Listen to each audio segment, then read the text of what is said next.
get it going right here, right now. This is TMI.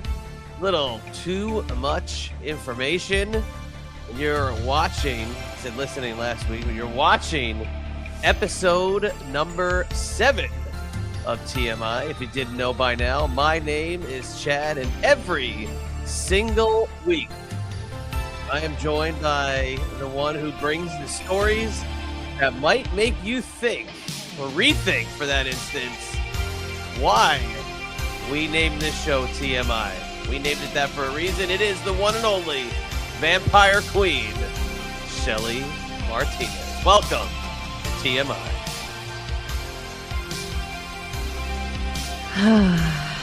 Yep. I think this episode is going to be really interesting based on our topics. I look forward to it. I don't know about you. Oh, I do. I'm a little nervous, though, and I'll be honest with you. I am recording with a new microphone for the first time in, I think, 8 years. Oh, that's a big deal. So I'm paranoid as all hell about how we sound, how I sound, how I look, how I don't have like something in front of my face, the windscreen. This is all new for me today, but I gotta be honest with you. I've been super impressed with your microphone placement, how it looks, how you sound, everything. So I'm like, I gotta match my co-hosts, and you sent me the mic that you have. I bought it, and here we are. So for me, this is a big show today. So It's a big deal because, look, big deal. I am somebody that has been being a content creator forever, doing podcasts, live streams forever. So to me, even back in the day when people didn't care about microphones, I did. I always cared about a good microphone. So I know once you have one, you said it's been 8 years. So 8 years, two versions of it. that's the relationship. And so I understand that. I've been through so many, and I hate when I waste my money, dude. I hate when I waste my money and something works for a little bit and then it doesn't work out. And I'm just like, oh my gosh. So that's why I can't say enough positive things about this cute little microphone. You know, you have yours in black. I got mine in pink. And here's the thing. What I started to do was when I would see videos online, whether it's YouTube or Instagram, whatever, and I would see people sound so good, I was like, okay, I have a good microphone. So now it's all about placement. I got the microphone, now placement.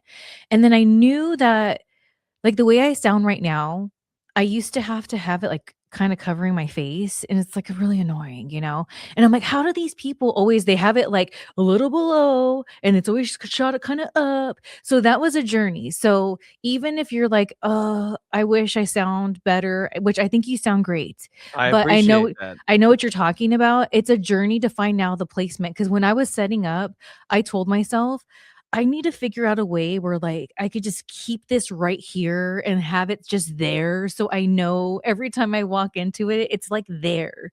Like, I have markers, but it's not the same. So I get it, dude. But you just have to start this new relationship. It begins now. Now you got to get to know your microphone. If we See do, how it we works. do. There's going to be times you're going to get upset with it because you're like, what? And then they're like, oh, I just didn't understand it. You know, I mean, you saw it when we were just getting started. I mean, I moved one thing and it went out, and I didn't lose my cool on it. I just said, hey, why? Why did you do this? And we just took a deep breath, unplug, replug. Now we're all working well. But I kept the same microphone for so long because of convenience, not because of I thought it was the greatest microphone in the world. Just for my setup, it worked perfectly. I was able to clip it on, clip it off, take it off my desk area, take it off my podcasting area, and move it to the side if I needed to work on my computer, and it was perfect. For this is just, I think, even better because now I can just lower it and it's out of the way. So I'm thrilled. I opened up the box yesterday. I am thrilled. So again, this is why I love TMI, because it's the gift that keeps on giving, because now I've got my perfect microphone. Look, I used to go and do like interviews at conventions, and I would have a microphone very similar to this, but it was more like an old school plug mic that I used to have to plug into my iPhone to capture interviews. And I was very comfortable still just holding the mic. this reminds me of that one. So I'm very much in my comfort zone again. So very happy to have it. Well, I've used it for my phone. There's like a little attachment you can get. And then what I really love is I shoot specifically vampire radio on my Panasonic Lumix camera, which is really, really good. I call it my fancy cam. And I'm able to plug it straight into there with an adapter that I got. So I just love this damn microphone. So if you're looking for a microphone, people, use the link below. It's my affiliate thingy. So, I'll get some credit. It'll be awesome. But it's a great mic. Great, Mike. And next for me might be the background, might be some sort of backdrop, and I'll lose the green screen because what I hate now is that it's disappearing every time I move in and out. Look, watch. Ugh, See? Now it looks like I'm speaking into nothing. I hate I that. know. I Look, know. look. Oh, now I'm speaking. Oh, I've it's like been there, man. I've been there. That's why I just hate showing my basement behind me. Like, I got a cool basement. I'm not gonna lie. I got a giant basement. It's got all my sports memorabilia and stuff behind me. I just don't want to show it. I hate the way it looks on camera. I just don't like the existential look to it. It doesn't fit the Chadster vibe. So fits the Chadster's decor, but not his vibe. So what would help you is if you just get I have this projector screen. You can get it in like green screen, which is even better, and just don't ever wear green.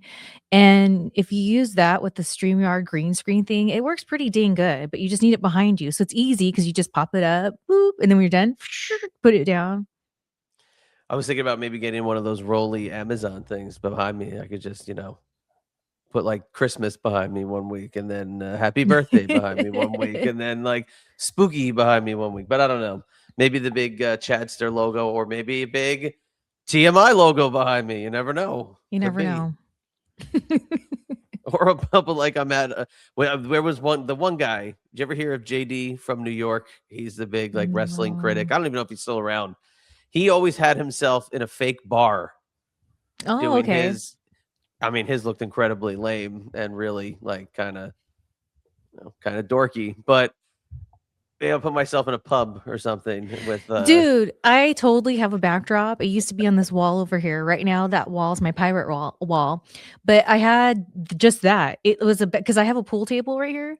So even when I'm not creating, I thought it looked cute when it was on the wall because it looked like I was in a bar and it was the whole thing. So, and I've used it for streams and everything, and it looks really cute. I don't even care if it looks cheesy. Like, it looks cute, cheesy. So I'm all about a good backdrop. So my bar is on that side of the basement. Too far, can't shoot that. I do want a pool table over here. That is like fulfilling the Chadster prophecy. I've always wanted a pool table, have never gotten it.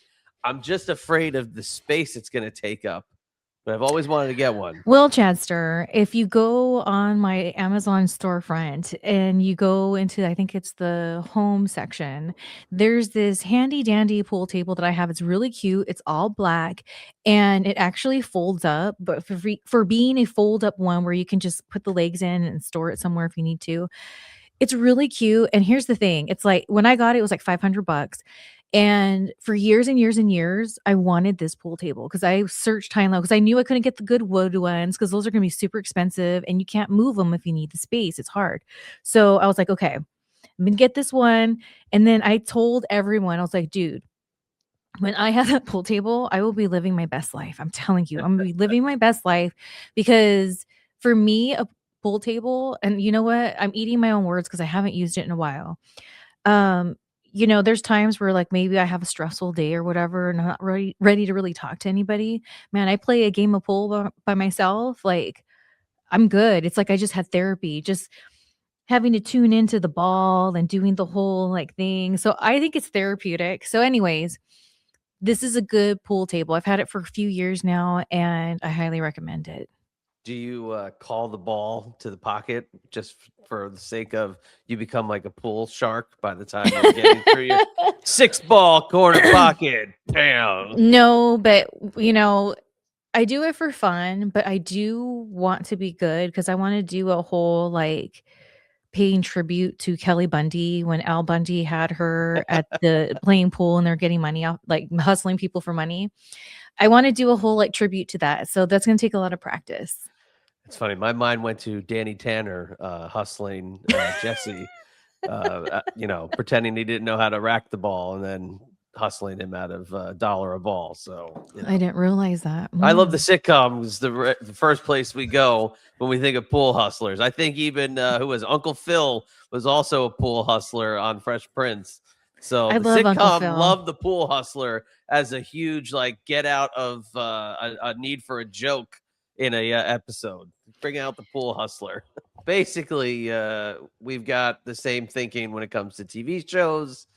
We got the similar thoughts when it comes to 90s music. So easy tropes, easy ways to think similar. I love it. But Totally. what's going on this week? How was your birthday? Moved into Valentine's Day. How were your days of the same week in February?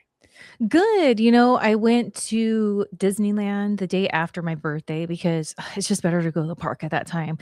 Um, and I was nervous because sometimes I feel I go when it's not going to be busy. And like every time I've been doing that lately in the last few years, like it's just always busy. So it wasn't too busy. I got to do a lot. And it was crazy because I made a post about this. I used to have an annual pass forever, dude, forever. So I've been to Disneyland just so many times. But I've noticed the last few times it kind of lost its magic for me, but it makes me feel more like when you go visit your parents or something, like you go, it's like it's a not a bad thing, not like, oh, it just lost all its magic. It's like, no, the magic's gone because there's a lot of reality here, especially because I grew up coming here. So different versions of me have been here and connected to the park in different ways, and been in different phases in my life. And so there was somebody they're like, "Oh, I've been hearing people say that." And it's like, "No, you're missing the point, dude." Like it feels like a home away from home, like I'm visiting and like I really needed that, especially cuz I just been so burnt out. I've been so burnt out. So I'm grateful that I got to go to Disneyland. I'm grateful that it was not so busy and I got to do a lot and create some cool memories and the traffic wasn't that bad. So Cool. there you have it. It was a good cocktail. And then I told Metal Jesus for Valentine's Day, I was like, look, I am over people right now. I can't be around anyone. It's better for me. So let's just go and celebrate Valentine's Day on Friday. That's just going to be better. I said it even better. Let's just go to happy hour because for me, excuse me, because for me, I wanted to be able to walk to where we're going to go, even if it was like a 30-minute walk, whatever. And I don't want to walk late at night because I have my dogs with me because of course I have to have my dogs. And I live by the mountains and so we have coyotes and like mountain Oh, lions and stuff like that. So I'm like really hyper aware of that. They wear these things called coyote vests. So hey, if you are out there and you have a little dog, and another thing is we have birds of prey. So especially Minnie, my little one, she's only 7 pounds. So there's like a attachment you can get on there for that. So even though they have their coyote vest, I just don't want to deal with it. And when I feel it's not like the sun's out, you could see them better versus of course when it's at nighttime and they can kind of be sneaking behind, especially right now because it's mating season. So they are coming down to try to get some food and stuff like that. So that's exactly what we did. We went to a happy hour at one of my favorite sushi places. You know, I got nice and buzzed up, real nice. medicated, Very and nice. had a good old time, stuffed myself with sushi. And yeah, dude. And then last night was actually Valentine's Day. I had a lot of stuff I had to do. And so we just kind of ordered some food. And then that was it. So I thought it was the perfect because let's be honest, Valentine's Day is BS anyways. It's just a made up holiday, but I love a good theme and an excuse to get especially sushi. So what about you? Did you do anything cool? No, nothing at all. Had a family birthday party for my daughter's birthday. That was about it for Valentine's Day. Passed out about about 10 o'clock, watching Yellow Jackets. We're trying to catch up on that. Friday, don't remember. It was a long work day, and my brain was mush by the end of it. And nope, don't remember anything about it. I honestly, highlight of the weekend was a softball practice. And there's nothing wrong with Chadster's it. life right now. Once we start to get into the softball season, my life becomes absolute like one thing, and it's round and it's yellowish. I really no, I nothing right now. And that's Very fine. boring. Like, that's what I'm saying is, like, I think there's just too much pressure out there for Valentine's Day. And it's like, dude, like, it's it's not even real if you think about it. It's just kind of like something that we've been told in society is what we do. And here's the thing, I'm just very girly, so I've always loved Valentine's Day, whether I had a Valentine or not. When I was a little girl, I thought it was so cute when we got to make the little mailboxes and people do the exchange. Like, I just think it's fun, but at the same time, I don't think it's really that big a deal. I mean, it was, I had on Friday where I work was a fun day for Valentine's Day. But besides that, I mean, like, I would just love to get a night out to go out to eat with my wife. We can't even get that because there's just always something going on. There's always somebody's got something happening. There's always some sort of function that needs to be accompanied to, whether it's a game or an event for school or event for this organization or this or that. We always have. We're just in that stage of life at the moment, which is fine. I've got no complaints. I'm the head of like 5 of their activities, so I'm fine with it, but it gets to be a lot. But we have not had the time to go out and overnight a dinner. I can't even say romantic, just dinner. Yeah. Well, I think the last time we went out for a one-on-one dinner was my wife's birthday last April. We went to a bar, had an amazing just hang, sat at one of the tables, just chilled, couple drinks, great food, hung out. That was the last time. So April's 2 months away. So but here's the thing. So, like, whatever, who's to say you can't celebrate Valentine's Day whenever the F you guys want to? So, like, when you can finally make something work, just make that your Valentine's yeah, I Day. mean, but look, we hang out every weekend in our little entertainment area of the house. Like I said, we're watching Yellow Jackets, we watch shows, we watch movies. We find our own ways to have a good time, but it's just going out, that ability to go out in the social environment gets tough when you've got 2 very active children and very active and engaging activities. So, but again, it's just that stage of life, nothing to complain about. There's nothing wrong with it, nothing to complain about, but my Valentine's wish for you is that you 2 can figure out a day, even if it's just for an hour or 2, to get away and have that dinner or lunch. Yeah, I appreciate that. Brunch. Appreciate it. And it just goes to show you, with all the stuff that we have going on, I still never miss a podcast. I never miss a post. I even just asked you today, I said, hey, it was a busy week.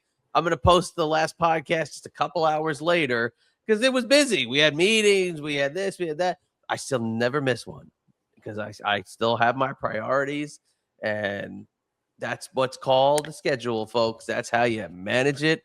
And that's the Chadster's advice to you. Get yourself a planner, plan things out, manage your schedule. That is how you find your way to a successful life. Schedule management. Amen, brother. Every single time I go off, like, I'll be so good about my planner, and then, like, I stop for whatever reason. It's like, I don't even know why. I can't give you an example. It just stops. That's always when I have chaos, and that's always when I'm burnt out. So that is good advice. Absolutely. So, all right. Well, let's have some little fun here. A little TMI. Let's get right into it early. We have some funny things to talk about today. How about let's start with you yourself. You had some funny things that you sent my way.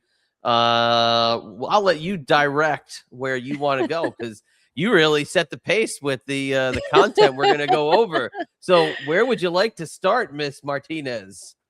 This is a story I've shared before, but you just never know. Most people haven't heard it that are going to watch this, I'm sure. So let's talk about the day I thought Gary Busey was going to kill me. All right. So now Gary Busey is definitely a guy I would not want on the going to kill me list. Quite the eccentric, possibly little out there in terms of his personality. That face, those teeth, Gary Busey, former Surreal Life cast member, Yes, right? We talked yes, about we do love the yes. Surreal Life. Uh, Mhm. so I have never heard you tell this story. So talk to me about your experience with Gary Busey and what you've said to me. You've had the opportunity to work with Gary Busey on a film. So Right. talk to me about the background of meeting Gary Busey, the film itself. Now I can play the trailer here in a few minutes. The trailer for this film is nothing short of like what I would think like a Fellini fever dream movie would be in the 2000s. It is a weird movie. I want to know more about Danny Cooksey than I do Gary Busey personally, but this is interesting to say the least. So tell us about your experience with Busey, the movie, and the whole experience.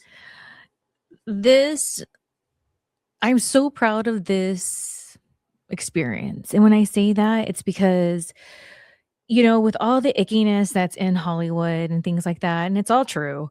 Um, I like to be a part of the positive side of when people go and they see TV shows or movies and they depict what a good example is like the movie Swingers. Like that movie, that is literally, especially in that era, how being a struggling actor here in town was like to the T, dude. So I feel as a Southern California girl, I owe it to that energy to give people that experience, and what's really cool is when that experience comes to me, and that is this film.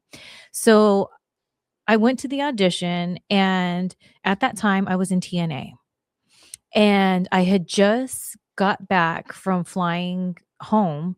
I think I had, like, a red eye, and so I just it was early in the morning, and I had enough time to, like, fix myself up and go on this audition. So I went there, and the director, Jeff Dean, was the one that I auditioned in front of, and I can't remember exactly the verbiage, but he pretty much asked me if I was willing to do the movie and get paid in cannabis, and I said yes, because at that time, even though I was in TNA, it was tough time, especially when my WWE money ran out because going into my WWE run, I already had gotten myself into debt and I had all these crazy bills and stuff. So a good chunk of my money went to getting right with all that. So then when I had the money to like supplement my income because TNA was not paying me that much, especially because at that time I wasn't on the house shows, which that's where you can at least rack up some money. I was just on TV. So it got really rough. And the way I looked at it was, first of all, I wanted to be a part of this film because, like, it was such a trippy, like, film, and I was like, "Dude, that takes away that money I have to come up with for cannabis," and I was like, "Yeah, dude." So he had this big freezer bag of cannabis, and he goes, "Here's your down payment," and he threw it at me, and I was like, "Oh." I was like, "This is awesome." So, I guess the set's gonna be 420 friendly. So, I don't remember if he told me the names involved because he had so many different, like, random people that are names that were in the film. And so, I can't remember that part, but I remember when I had that day, it was, we were only shooting a certain part of the movie, which, was the Gary Busey scenes primarily. And that's also when Andrew Koenig, I met him, he played Boner on Growing Pains, if for those of you that are in the same Yes. age range. And I had a crush on Boner. I Boner had quite Stabone. I got a crush on Boner, and I was like, "Oh my gosh, this freaking Boner, and this is awesome." He had his, like, long hair, and, we talked about music and stuff like that. So, in the scene, because what I was playing is I was playing a vampire, surprise, surprise. And it was supposed to be like this guy who's this certain character is like a leader kind of guy. And then he has two vampire girls with him. And I was like one of them. And that guy was Boner. I shouldn't say Boner. No, he was Boner, and he has I passed away, know. I unfortunately. know. I Very know. sad story, but yeah, I know. I'm sorry, he was a forever Boner. Although he played a great Joker He in did. it in He did. that one independent He Batman did. production. He did. He is forever Boner. He is the biggest Boner of all time. I know. So Andrew, he was the guy that I was playing like his it was supposed to be that the vampire girls were his bodyguard, right? So I was like, "Oh, I'm gonna milk this," like, whatever. So one of the things they said to set up the scene was that we're the bodyguards. So whatever Busey throws at us, because we were warned before going into the room that Busey just goes. We were warned. And at this point, I'm like, oh my gosh, here I am with Andrew. I'm playing a vampire and I'm going to do a scene right now, even though I don't have any lines, but I'm doing a scene or I'm involved in a scene with Gary Busey. This is freaking awesome. So we were warned and they were like, so just, be the bodyguards or whatever. I was like, oh, awesome. I got this. So Busey, when we went in there, started Buseying up. And I, like, without saying anything, just with like my body language and stuff, I was challenging him because that's what they told us to do. Like, we're supposed to be these bodyguards and whatever. I was milking it up because, I had that crush on Andrew. And then I was like being the badass bodyguard to Busey. And I saw him get a little thrown off. And that's when I knew I was getting to him. So as an actress, I went there and I went even harder with my energy and being the bodyguard, the vampire bodyguard. And so after the scene's over, let me drink some water here. Oh boy. So you got to take a sip. So afterwards, he had his own dressing area. Dressing room, and it was weird. Like, we were in this like weird building. It was like, do people live here? Do they not? It was right here off of Barham. So if you're from SoCal or that area, it's like, whatever. So it was weird. It was like the place itself made me feel like I was already in that haze, like that we were shooting at. And then like all this stuff's happening. We freaking got Andrew, and then we got and then I threw Busey off. So like the energy was like really interesting, and to me, I loved it because if you picture like this, here's the corner where this is where the building was, and it sat at the bottom of this really big hill, almost mountain looking. On the other side of that is where Universal Studios is. And one of my dreams was always to be on a show that shoots on Universal backlot, and like that was one of my highlights. So it happened with TNA in Orlando, but it's not the same as the one here. So I was just in this like whole crazy energy of like, oh my gosh, Universal's right there, whatever. So while I'm marinating everything that just happened, and the production comes up to me and they're like, okay, Shelly, just I'm telling you right now, you don't have to do this. And I'm like, what? And they just didn't want to tell me that you don't have to do this. I'm like, okay, what? Like, Gary Busey is summoning you to his dressing room. But you don't have to do this. And Oh I was like, boy. oh, hell yeah, let's go. And they're like, are you serious? Are you sure? I was like, yes. Because at this point, I am so like, oh, put me in a room with Busey because like we talked about, the surreal life, Yeah. watched it. At this point, I had already seen when he was on Celebrity Rehab and he was over there doing his Buseyisms. So I was like interested. And so I go in there and it almost looked like this like attic. It was so weird. Where was I? Every time I pass that area sometimes, and I always think about this film. So then he starts talking to me. He goes, you know how to kill a Navy SEAL by stabbing him in the back. And I was like, no. And he goes like this. And he had a knife and he goes, shing, and he comes to me. And then as he hugs me, he goes like this. And so he turns at the last second, the blade. So the back of his hand is hitting my back. But for a second, Chad, I was like, am I about to die? And Gary Busey's going to shank me in the back right now. But I didn't want to back down. So I was like, here we go. And when he did, I was like, and then I tried to no sell when I realized nothing happened. And he looked at me and I said, oh, that's cool. I totally wait, whatever. So then Busey starts to ask me about if I was single. And at that time, I was friends with this dude that was in a famous boy band.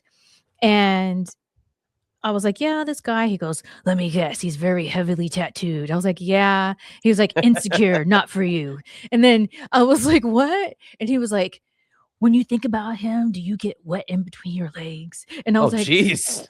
and I was like, what? He goes, like, right now, you're talking about him. Are you? I was like, no. He goes, when you know someone's meant for you, it's when you know that when you talk about them, you just talk about them, you get wet in between your legs. Do you understand me? And he started telling me all this stuff, telling me that the angels were telling him things, like this whole thing, and I absorbed it. But you know what, Chadster, I'm here to tell you, everything he told me about that's how you know, that is literally metal Jesus, and no one else has made me be that way. So Wow, like, okay. So he so was when on the so money he with was that. right. He was right.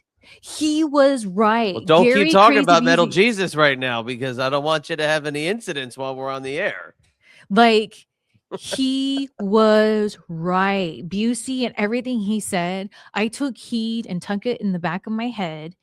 And when people, because I was really, really single for a long time where I wasn't dating anyone, I wasn't hooking up with anyone, nothing, because nobody had the requirements, and people that cared for me used to tell me, Shelly, we just need a nice guy. Like, you're being a little too strict. I said, look, every time I bent the rules, it bit me in the ass.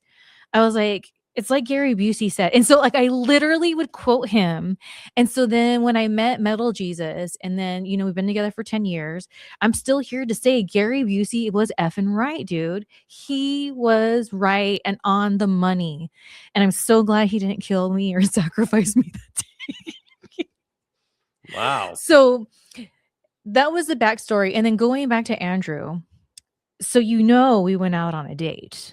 Oh, did so you went out with Boner? After the shoot, we exchanged numbers, the whole thing, Wow. and I went out with him, and here's the thing, so when he asked me out on this date, that day, me and my friends were this was when it was just medical marijuana here, and Right. so, we were going to this event because I was a huge advocate at that time of bringing awareness of medical marijuana, and so me and my friends were going to this event that I was booked for, and Andrew had asked me if I was busy. He said, well, and I told him what we're doing. I said, but if you're down, like after I'm done doing my gig, I can meet up with you and then like whatever. And he was like, yeah. So he met up with me and my friends. We met up at this sushi bar, and we hung out for a little bit. So my friends that got to know him. And then he took me, I don't even know where, to the middle of nowhere. And we went to this potluck, a vegetarian potluck.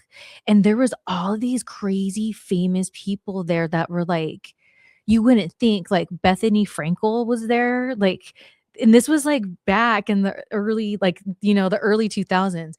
And I just remember Bethany Frankel, I was sitting next to Andrew, and she was going, "What's up, boner? Hey," but I think she was trying to be a jerk because I was there with him.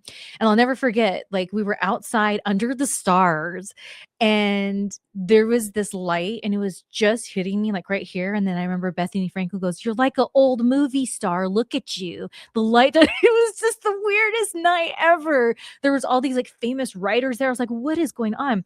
And so what's interesting is during that date I had with Andrew, we had quite the conversations about a couple things. And I always, just like Busey, I always tucked them in the back of my head. And as I went on in my journey in life, there's been times where I'm like, dude, Andrew, I know now what he was trying to tell me. Cause, he was a little older than me.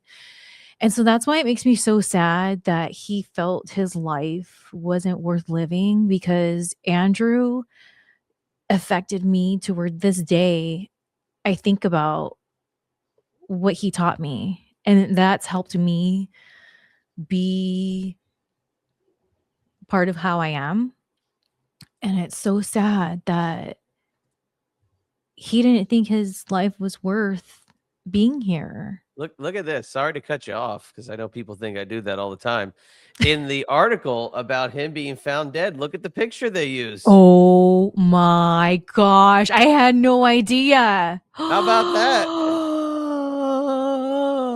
That's crazy. Look at that. CBS News, Andrew Koenig found dead. Look who's right next to him. That's the image they use from the movie. Is that not? See, that's the look that I was giving Busey. He didn't like. Look at this. Look, if you looked at, look, CBS News, look. Oh my gosh. Oh my gosh. Oh my gosh. See, that's the other look I was giving Busey. You know, they could have used any boner still. And look at, I'm wearing my Ariel necklace. Shout out to Ariel. Look at that right there. I had no idea. You know what? What I'm going to go with it. Wherever Andrew's energy is right now, I just pray that he can feel my energy and that the short amount of time. Oh, so going back to that date, a short amount of time. So I ended up, he had to take me back to my friends, right? Because we all drove together. So at that point, they met up with us at this bar in Hollywood. And we went there. And then I told Andrew, I was like, hey, if you want to hang out with us, like, please do. I don't want this to end.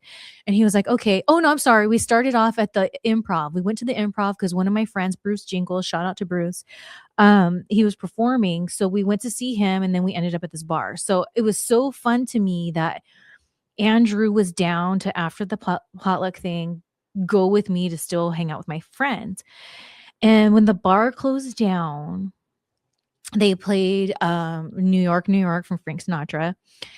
And the whole bar, you know, everyone's singing it. And to me, that song, it can make me cry because to me, New York means WWE. So when, oh my God, I'm gonna cry right now. Like when Sinatra's like, if I can make it there, I can make it anywhere. Like that song, it F's me, it F's me up because it's like WWE to me. So there I was, like broken down from WWE, but like keeping myself alive with TNA. Just did this movie out there on this date, or I had this like crazy time. And then there we are at this bar. It was called Happy Endings in Hollywood. Great name. And yeah, it was a cute sports bar. And we were in the middle of the little, like where everyone was dancing and everyone was like all on the dance floor singing it loud. And I just remember him kicking his legs and like it was such a moment, man. And to this day, my friend Juan that was there, he'll say, remember Boner, man, when he was kicking his little legs? Like he was just kicking his legs because we were just like in this moment. And oh, I think about that, man. And so it's like so sad that he felt his life wasn't worth, because that's something to this day I keep dear to my heart, to where I think about it all the time. I can't believe those pictures. That trips me out. I just found that now, just going through it, because I did a little bit of research on the film. So the film's name is Days Volume 2 Sick Nonsense. That's the name. Okay, I just want to make sure. And now, I can insert the trailer underneath us because it's a little like I can put it underneath us while we're talking. I want to go through the cast. Oh my gosh! Yeah, the cast is freaking nuts, right? I Well, I will highlight some of the standouts, right? So obviously you got yourself little Gary Busey, right? You got yourself Andrew Koenig, whose father, Star Trek fame, so he's got the lineage. Danny Cooksey. I mean, where do you want to start? You got Different Strokes. Hey Dude. Hey Dude. Staple of sitcoms of the 80s and 90s. Okay. So then this is where this movie, it takes another one of its weird turns. What in the hell is with the Police Academy tie-in. Okay, you've got yourself Leslie Eastbrook, who was Sergeant Callahan. You've got yourself Bubba Smith, okay, who was Hightower, and you've got yourself Marion Ramsey, who was Hooks from Police Academy. Was there a known Police Academy writer or something on the Here's film? the thing. First of all, shout out that they used my Elvira photo. I love they used my search for the next Elvira photo for this. I love it. I love it. I love it. Here's the thing. It sucks because I just worked on that scene with Busey, and then because I was Andrew's, what did they have me cast? Is it say vampire? You are a vampire. Bodyguard? Okay. Okay. You're a vampire. So the vampire. So I didn't get to see, like, I'm a huge Police Academy fan since I was a little girl, and it was like new, like Carrie Mahoney, come on. So I was, to know the people that were involved was exciting, and it makes me sad I didn't get to meet them because that would have been awesome. Oh yeah. Oh, I mean, it's crazy. Okay, so we're not done. Patrick Kilpatrick is literally in dozens, probably 25 plus, like action movies of the 80s and 90s, right? Too many to name. AJ Lamas is the son of Lorenzo Lamas. Barbara Nedjakova was in the movie Hostel in 2005.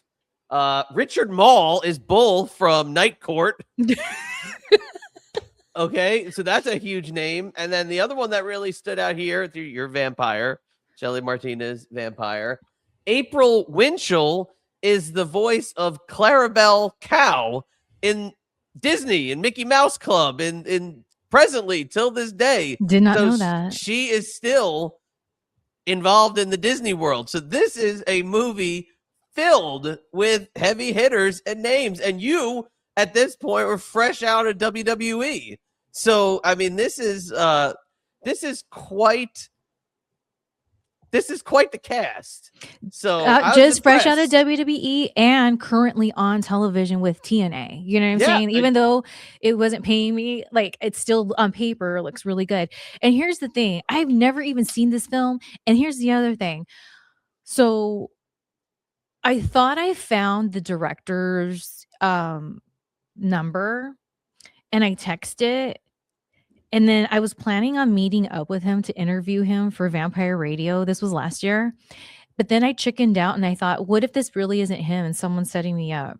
Like, I got scared. But I tried to hit him up. I don't know if it's really him. I got to figure out somehow, some way to like confirm it's him. But like, and the reason why I wanted to interview him is because I had told the Gary Busey story and I wanted to know more, because later, after Andrew had passed away, I went and shot some behind the scenes stuff. And like, he's interviewing me, and I met him at this like crazy, I forget what it's called, but there's like sound stages and stuff like that there, but it's like more independent, like, but it's open to like anyone. And like, I just remember sitting on like a circus horse, like toy thingy, and he was interviewing me. I don't know. It's all weird. Were you riding the circus horse? Like one of those? I was on it, and he was just like interviewing me. I'm like, yeah, like a plastic one, like, you know, like one of those ones you would see outside the supermarket. Kinda, yeah, kinda. Was it being operated while you were riding?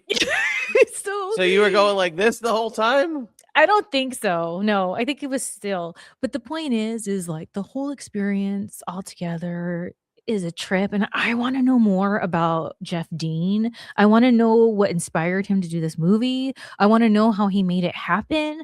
I want to know everything, dude, because like, I've looked online and I feel like it looks pretty hard and I can't find that film. So it's like, did he never finish it? Like, what is going on? If so, okay. Challenge. Somebody listening to this, if you've got a link that is safe, contact one of us, get us the link so we can see the film, finished, unfinished, director's cut, non-director's cut, edited, non-edited. Let's see the film. And I want to know the damn connection to Police Academy. Me too. I just went on a run of watching like they're free on YouTube, so you can watch literally. And I'm YouTube Premium. Shout out to YouTube Premium. No, not paid for this. No ad, but shout out to YouTube Premium. You can watch literally the first, like I think all 6 or 7, however many there are, 6, 7, how many there are, but go right ahead. And my love for Police Academy out there. I need to know the connection of the Police Academy films. I know, and just everything, and, like, I wanna see the film. I want to see it. The trailer makes me wanna see it. The trailer makes me want to do something. I don't know if seeing the movie is exactly what it is, but it definitely makes me want to do something. It's right up my alley, dude, like, everything about it. That's why, like, I'm saying, like, I wanna know what makes Jeff Dean tick, and I wanna know his story, and how did he pull this off? Or did he not? Or he pulled at least filming it off, so where's the finished product? Yeah, let's see it. I want a copy on it. I want a copy of it on my desk next week. All right, moving on. We're going to talk about a little wrestling here, a specialty of ours on TMI. And here's where you and I have been on the same wavelength a little bit. So I found myself home earlier in the week. I was listening to a near 3-hour interview with one Rowdy Roddy Piper. And the interview I was listening to with Piper, I can listen to him talk about anything. He tends to go a little bit down some weird roads and doesn't really finish the story he's talking about. But I find it fascinating because when he talked, he always had some metaphor. He always had some sort of buck the system style finish to whatever he was trying to say. But the interview that I watched is not the clip that you sent me that literally sent a chill down my spine, because you sent me a clip about Roddy Piper and Chris Benoit that I can't imagine what you thought, because your connection to that time frame during the Chris Benoit ordeal, the murders, being what it is, Piper, in all his wisdom, may have had a little bit of an inkling to maybe something being wrong a little bit earlier, a few years earlier. So before we get into the clip that you sent me, talk about Benoit from your point of view and your interactions with him, your dealings with him backstage possibly, and your reactions to the clip as well when you first saw it. So here's what's crazy for me. You know, barely knew the guy, but there was this time where WWE had some shows in Mexico. It's like when they go to Mexico after WrestleMania. So I remember I was in the gym and Benoit was in there and he was watching American Ninja Warrior. And Yeah. that's how I got introduced to it. So anytime I see it, I think about this. And he was explaining to me how, how we're originated at and and we're chit chatting. And so to me, I thought this is freaking awesome. Like I'm having a real moment with freaking Benoit right now, like freaking toothless aggression, like awesome. Like this is part of being like, this was really happening. My dream come true. I'm really here. I'm a peer. I'm a coworker. Like he's just chit chatting with me, like whatever. So for me, even though it was a small moment, it was a really cool moment for me, especially because he was in that era of, the attitude era-esque vibes in that whole era. So it's like,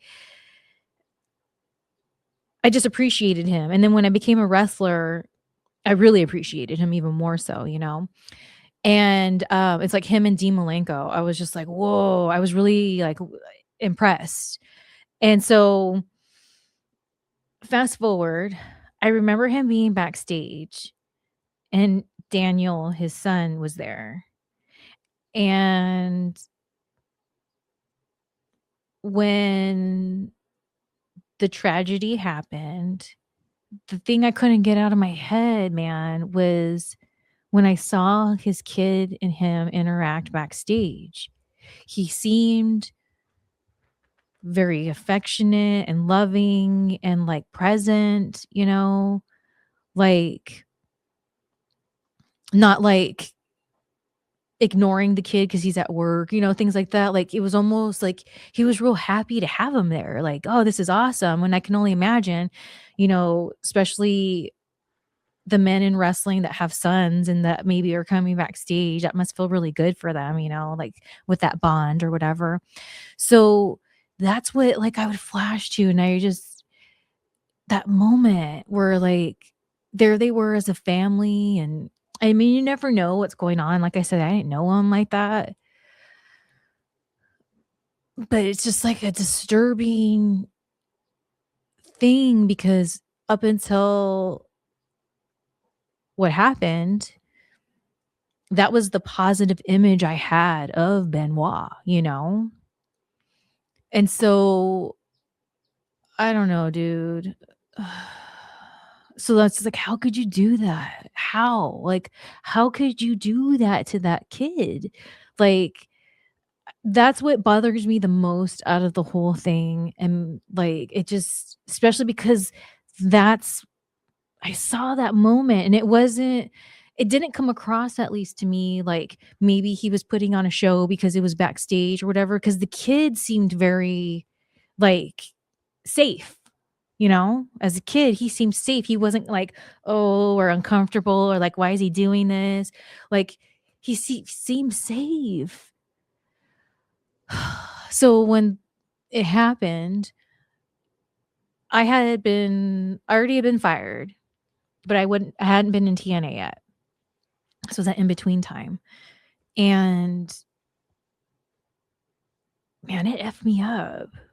And it made me feel like I can't even imagine the people that were like tight with him, like real good friends, family member, like, oh my gosh, the list goes on. And it's just like, oh, so this clip with Piper, um, I don't even know why it came up. And I always watch anything with Piper in it. I'm with you. I'm all on board with Piper.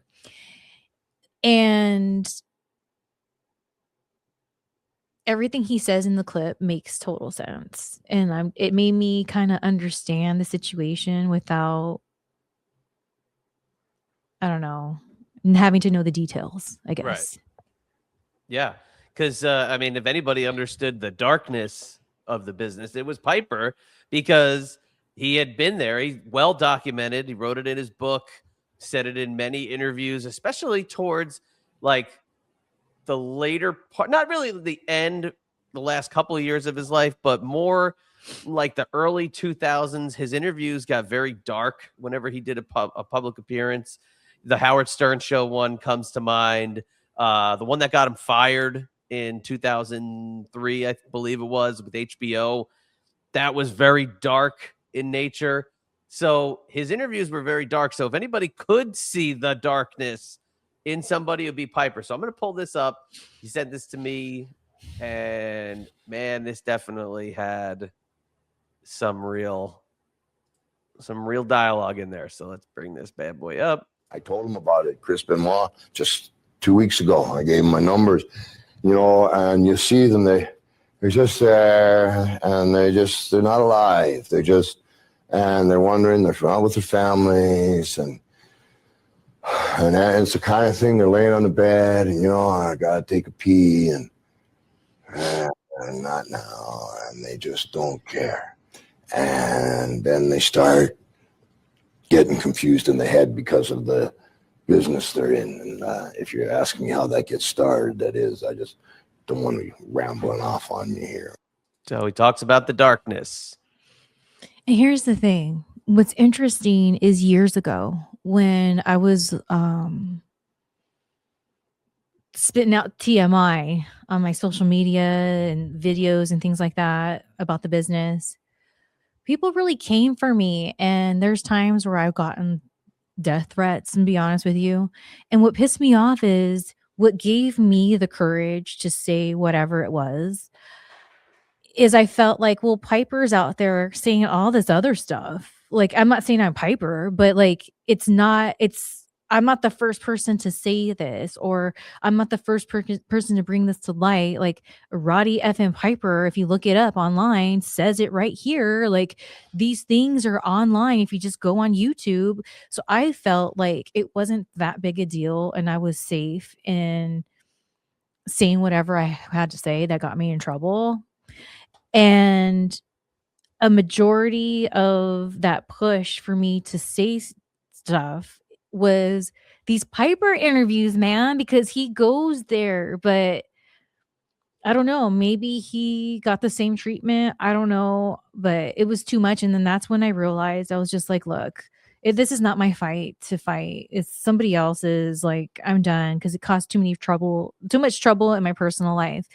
But it's because of freaking Piper, man, being so going there. Like there's some interviews out there where he says some stuff. Oh yeah. And did you ever see the clip of his biography that they did, WWE did with A&E, where No. there's a very weird clip where at the beginning, Vince McMahon pretends to take a phone call and it's Roddy Piper on the other line, and he asks him, how's he doing down in hell? You ever see that? No. And he's talking to him as if he's in hell, and he's like, oh, what? Oh, you got a place for me down there? Oh, all right. Well, I'm not ready to come yet. And then he hangs up the phone and he throws his phone. He goes, oh, Roddy's in heaven. He's not in hell. Oh, just kidding. I believe that if it wasn't for merchandising, if it wasn't for who he was, Roddy Piper would never have been back in the WWE universe. I hate to even use that cliched word, but he would not have been back in the fold had it not been for merchandising, licensing, the logo of Hot Rod, the person he was, being able to be on television and poperating to have Piper's Pit. When Piper died, that basically killed my love of the business. When Piper's Pit was not going to be like a surprise, when a big angle needed to be shot, that was it for me. I strongly believe because of how he did reveal exactly what you're saying, I don't think he ever would have been back. So yeah, Vince McMahon did this whole thing about how Roddy's in hell because I think Vince McMahon loathed Roddy Piper because of what he revealed about what promoters do to the wrestlers, what the wrestling business does to the wrestlers. And it was the truth. Look, and the thing is I got to be around him a little bit because it was the era of when Kevin and I went overseas. During that tour is when he had to go home because he was having health issues. So that's like the time frame of like when I was around him. I can't remember what country we were in when they sent him home, but I just remember like really studying him and like he had this like vibe. And so that's why, like I said, it kind of all made sense when I started to see these different videos that he had done online, these shoot videos online where he goes there. And I was like, man, Piper just makes so much sense to me now. And I think you're onto something there. You know, if he didn't bring in that money, he probably wouldn't have been asked to come back. Who knows? Yeah, he's not a guy who would generally say yes to things. I mean, he missed out on millions of dollars because he wouldn't do a clean job for the biggest name in the business. So I don't think that he's necessarily just going to conform for a promoter. I think he missed out on it, but I think that there was a serious, we just got to bring him back because we need to make that revenue with the licensing and do not leave those dollars on the table. But yeah, that was a hell of a video to find. Not the shoot one I watched. They were just asking him the light. That was High Spots, the one that you sent. I watched, I think, just the RF old school Feinstein looking right at him, you know. High Spots got some good shoot videos. I did one back when I was like newly off of, I think, TNA maybe. I don't know. But dude, they got some good shoot interviews. They were At good. High Spots. Yeah, they were good. They were the first to enhance the production a little bit. Maybe 2 camera instead of 1. Hook you a mic to your lapel. Give you a little bit of a better sound, you know, which you can't look. I will never knock an RF shoot interview because without them, I mean, you wouldn't have learned half the shit that went on in the early days in the 70s, 80s, early 90s. You wouldn't have learned any of it if it wasn't for the shooter. So I don't knock those at all, I And feel then, like it pisses me off. I could be wrong, but I really don't think I am. That the men are allowed to get away with more with these shoot interviews. And if a woman says something, especially if it's something that it's same caliber of exposing, right? That like this male wrestler over here would say, like, I've just seen it, man. Cause I've seen people who are from my era or around that time and they do stuff and it's fine, but it's like, oh, Shelly Martinez over there. Da, da, da, da. And it's just like, dude, the discrediting, it makes me just want to throw the F up. I get what you mean. I completely I get it, because, and this is something I talked about a lot over the last 6 years with Francine, the perception of the female superstar of that era. So when it was time for them to speak, if it was not about a certain subject, it didn't get the, I don't know, press or credo it should have. But I have a feeling if the shoot interview was what it was 20 years ago, now you would. Now it's 9 million freaking stupid, shitty podcasts that nobody's going to listen to, that have sullied the waters, where you could say the most epic shit in the history of mankind and nobody's going to hear it. Yeah. So that's the unfortunate part. It's not the same audience. Where if you could have had your most badass high spot shoot interview, and then the next month they came out with the Roddy Piper one, it was going to get buried because they weren't going to give it the same amount of promotion, or your content wasn't getting the same kind of press as the Piper one, or Lex Luger, or, oh my God, we got Scott Hall for the first time. Like, I completely get you. When I would go looking for a shoot interview, I wanted to look for specific time period stuff. I wouldn't really be digging into the Crockett guys of like the early 80s. Those didn't really wet my whistle. Right. But if it was something from like either the era of WWE that I worked for, or like the 80s WWF guys, I didn't care if it was a job guy or the top guy.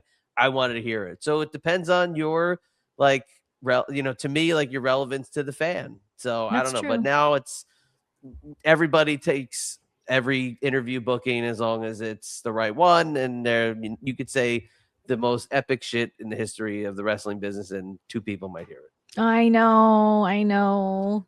That's why I've been less haphazard with what I say these days. Well, hey, don't be too haphazard on TMI, because we have not hit the alarm yet, but I have a feeling we might in the next segment, because we haven't hit it yet. So I got to hit it in the next one. You tweeted a few days ago. Can we still call it a tweet? Now that I do. I don't care. I do. It's still a tweet, completely right? do. I call it Twitter. I do not call it X. Oh, well. I like that it's called X. I like the name X, but to me, X, it does sound like it should be a little bit more salacious. You know what I mean? Like X, I think triple X. I think like dirty, right? But we're not Xing when we're putting stuff out there. We're tweeting still, unless they call it something. But yeah, so you put out a tweet that said, "My last dream this morning had Johnny Ace. Such a trip to see this. The first thing on my timeline. We are going to play the first thing that you saw." So if you are sensitive to those that have really flashy looking suits on them and have their hair perfectly done, and have also been accused of doing really bad doo-doos on people, then this one may not be for you. So let's pull this one up. This is the first thing that you saw the other morning. Big Time Wrestling's March Mayhem on Saturday, March 14th in Chillicothe, Ohio. I, Mr. John Laurinaitis, former Executive Vice President of Talent Relations, former GM of both Raw and SmackDown, will be there to do his first thing. I suggest that everybody watching be there. Otherwise, I may have to wish you the best in all your future endeavors. That's People cold. power. So the line he used to tell people when they were fired and lost their jobs is now a catchphrase for when he's doing personal appearances. How does that make you feel? Dude, when I first saw that, right? When I saw that video, because I had to watch it a couple times. I kind of felt a feeling, Chad. Like I felt kind of like ooh, I don't like Wait, that. before we continue, I got to do this.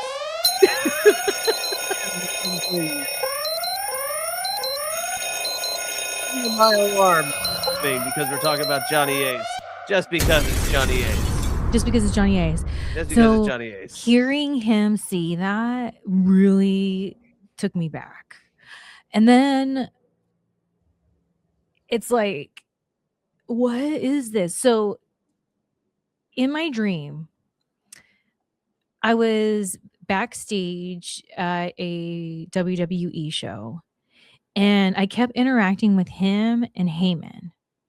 And one of the things that I would do, I still do to this day, is I use the word miss and mister to people accordingly. And my point is like Heyman, it'd be like, if I saw him, I'd be like, hello, Mr. Heyman. Like, I used to say, hello, Mr. Tommy Dreamer. Hello, Mr. Snow. Like, whatever. And so in my dream, I kept saying Mr. Laurinaitis and Mr. Heyman because I was interacting with both of them. Now it kills me. I've been trying to think so hard.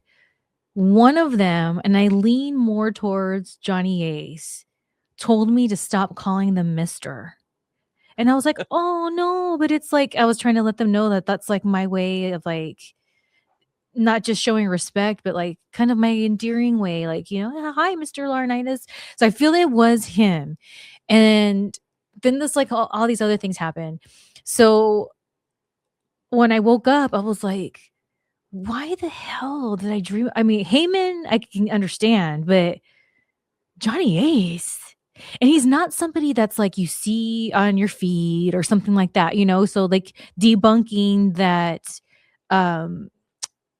maybe you saw them and like it triggered something.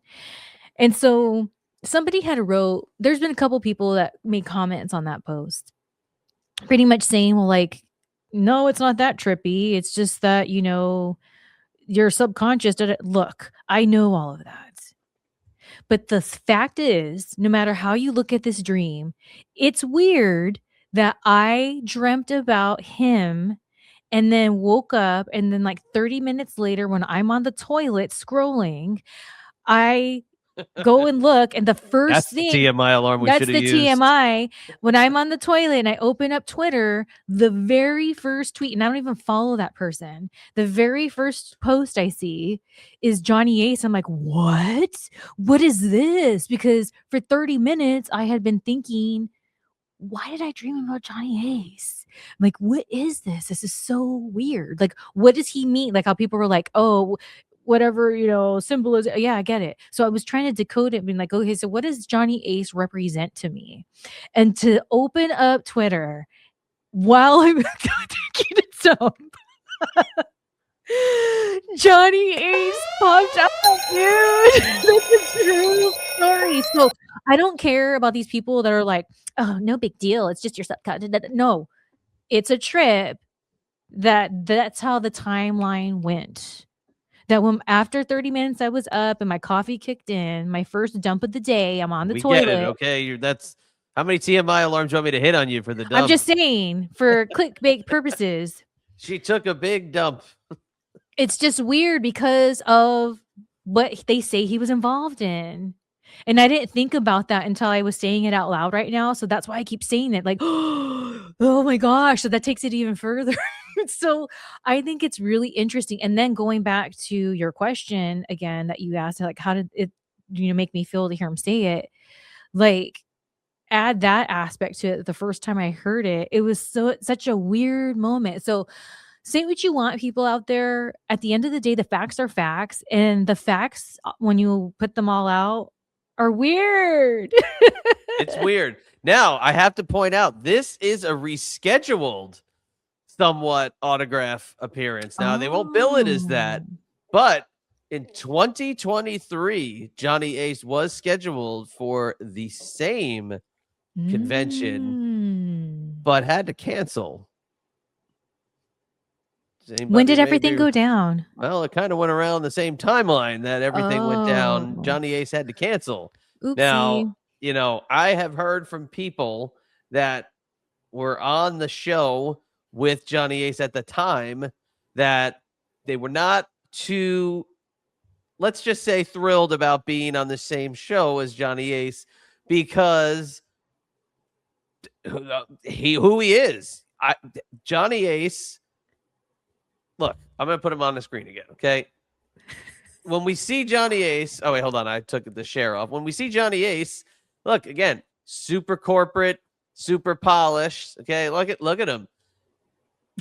Johnny Ace, to me, is a snake. He is a double agent, okay? I wouldn't trust saying anything to or around Johnny Ace, whether or not he's involved in any ongoing proceedings that are legally investigated at the moment, whether he's involved in them or not. If we recall the big one that he was involved in with his former boss and his former boss's mistress, that he was named in being a part of a certain word that is French that we can use, a menage, perhaps. He turned on them both, essentially. So I wouldn't trust saying a word around this guy. And I know at the time that they weren't trusting him then, 2023, because anything that they say, maybe he'll go back to the office. Maybe he'll see a picture on a table that needs to be reported, that's unauthorized print that needs to be reported back to WWE management. This guy can't be trusted being at conventions. I think this could be a one and done. Now, the fact he's at the Chickalati, Ohio wrestling convention with Bobby Fulton and his son Dylan Hines, who have possibly the worst reputation in the wrestling convention business, maybe that's the place for him to be, but I do not see this going well. Now, will he sell autographs and pictures and photo ops? They will probably sell like hotcakes. He will do very well. But do I see him hitting the big event, WrestleCon, WrestleCade? No way. Out in California, the Squared Circle Expo, the big one, the C2E2 in Chicago? Absolutely not. I do not see Johnny Ace doing the shaking hands and kissing babies tour with all the other wrestlers, with, like you said, fired, future endeavors, all the bad things and all the memories could come back, and he might get his ass kicked if he goes to some of these things. So I don't know. And here's the thing, like, I was just talking about this yesterday with Metal Jesus. I was like, you know, what's crazy, because my experiences with Johnny Ace, aside from when he told me not to talk to Batista that way, was always positive. Like, I liked him a lot. I liked his suit wearing self. Like, I knew he was Johnny Ace and not to be trusted, but I liked him. Look at him. I liked him. I liked talking to him. I liked, like, sitting and catering and, like, chit-chatting with him. And I liked him, dude, a lot. But I knew the things. I knew things. I heard things. But I always was like, you know what? That's whatever. None of my business. So when things came out, I wasn't surprised. So my point is like, this dream, I'm just like, it's weird because my relationship with him is complicated because I always liked the dude, but like, he fired me. Right. And he's the one that, like,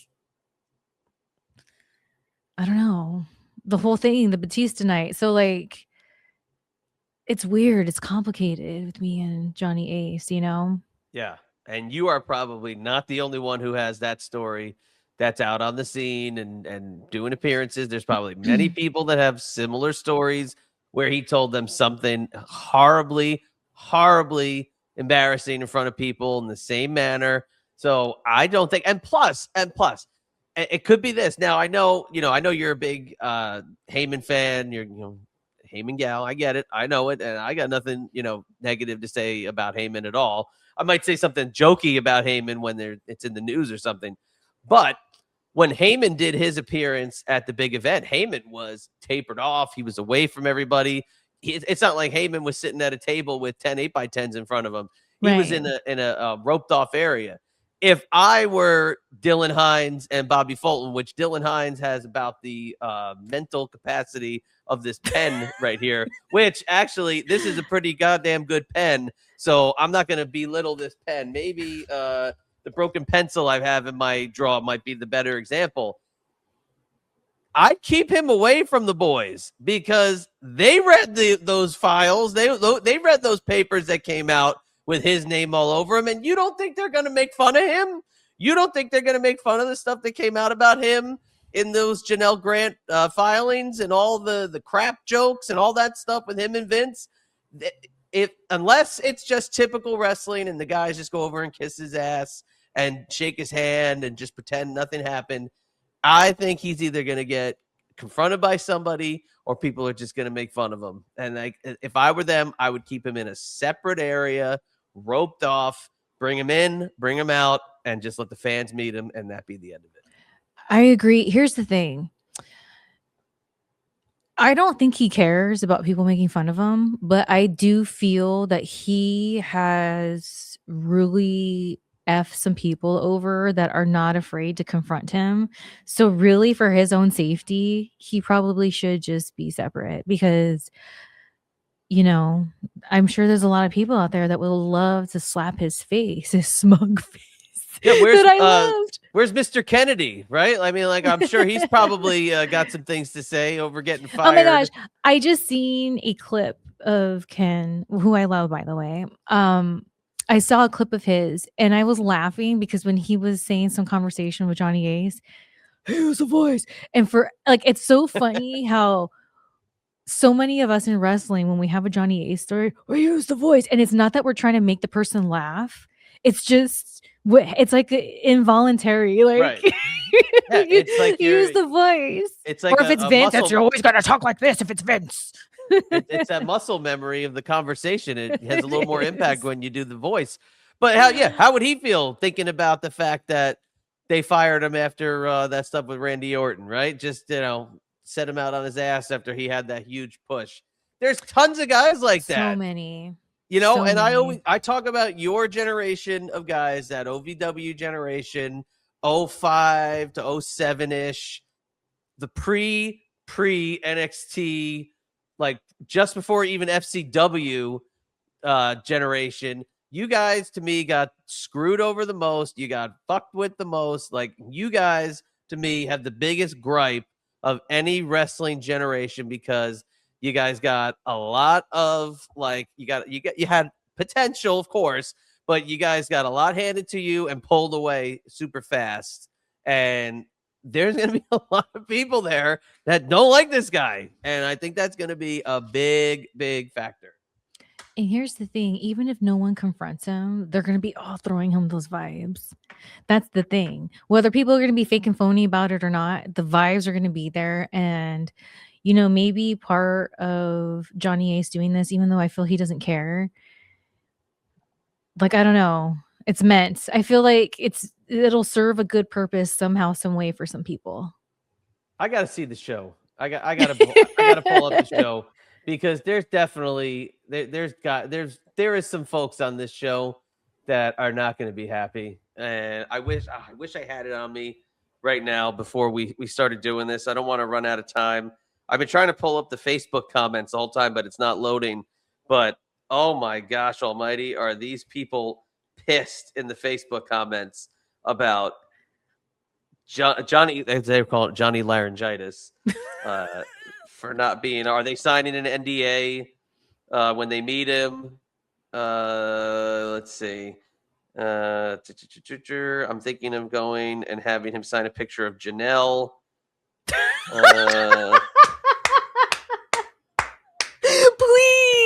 Please, somebody do that. Please, please, please.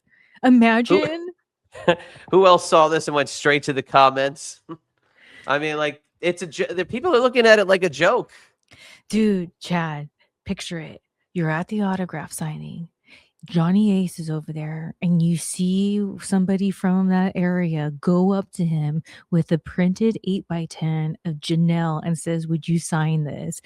Oh my. Even if he says no, like, Gee, I wonder what picture they would use of Janelle. with the yellow background, of course. The only picture that's in existence of her. Now, I mean, I had texted you and I said she's doing some speaking engagement where she's going to be talking about NDAs and a woman's right when signing an NDA or says something like that. Will it get media coverage? Will there be cameras when she's at this conference? And will we get another look at her? Because from what I understand, I don't think she looks like that picture anymore. I think that's an older picture of her. So I'm dying to know what she looks like. I know. It's so crazy. I know when I post something about it, there was people that wrote and they replied to it and they were like, "Oh, I've seen this movie she was in, like whatever," and they put the screenshots or whatever. Movie. And yeah, some independent movie. And so there's that. And so even those photos didn't look like her the way that photo does, really, to me. And so I don't know, dude. It's all weird. I want to know more, damn it. I just want to know what the hell's going on with this Janelle Grant. Maybe she was in Days Volume 3. Maybe. And she played a vampire as well. Maybe. She played Busey's vampire. I wonder if Busey might have shown her the same technique that he showed you. Maybe Dude, I will never, ever, ever forget everything Busey told me that day. Like, it was a lot. We got very spiritual and deep. We were talking about the angels. We were talking about God. We were talking about life. It was crazy, dude. All right. So just looking at this card here, Mickie James. She's from that Johnny era. Okay. That's one. Hornswoggle, Heath, Rhino. Oh, I know Rhino got let go by Johnny Ace in an incident. So there's some there, but everybody. Mr. Kennedy. He's on the show. Somebody get a hold of Mr. Kennedy. O-M to the G. Wow. Besides that, everybody's from the old school. My buddy, the franchise, is on it. I know he's going to be at the show. So we got a dynamic dudes reunion. You got PG-13, Tony Atlas, Marty Jannetty, Jerry Lawler, Stan Hansen, DDP. So you got more of the old timers on this show. But yeah, how about that? So you got Mickie, Heath, and Kennedy himself. Oh, man. Mr. All right. Kennedy himself. So there could be some fireworks coming out of this one. We shall see. Stay tuned, people. Yeah. Stay tuned. We will be recovering. We will be covering the Johnny Ace saga. As we say here in the business, we will watch it.